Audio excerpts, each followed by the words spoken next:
Nakiisa ang Lanao del Sur Police Provincial Office sa ginanap na Bangsamoro Peace Forum 2026 kamakailan sa Sharif Kabunsan Cultural Complex ORC Compound sa Cotabato City. May temang Shaping the Future of Peace, Governance, and Democracy in the Bangsamoro. Tinalakay sa forum ang kahalagaan ng inklusibong pamamahala, mapayapang dialogo at pagtutulungan ng iba't ibang sektor upang mapanatili ang kapayapaan, kaayusan at demokrasya sa Bangsamoro Region bilang paghahanda sa 2026 BARM Parliamentary Elections. Dinaluhan ang aktibidad ng mga kinatawan mula sa BARM Government, Commission on Election, Security Sector, Legal for Truthful Election at iba't ibang grupo.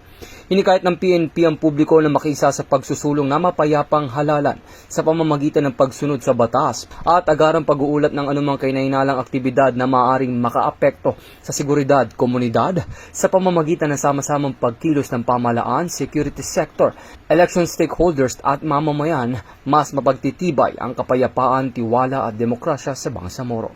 Bagong PNP para sa bagong Pilipinas. Serbisyong mabilis, tapat at nararamdaman.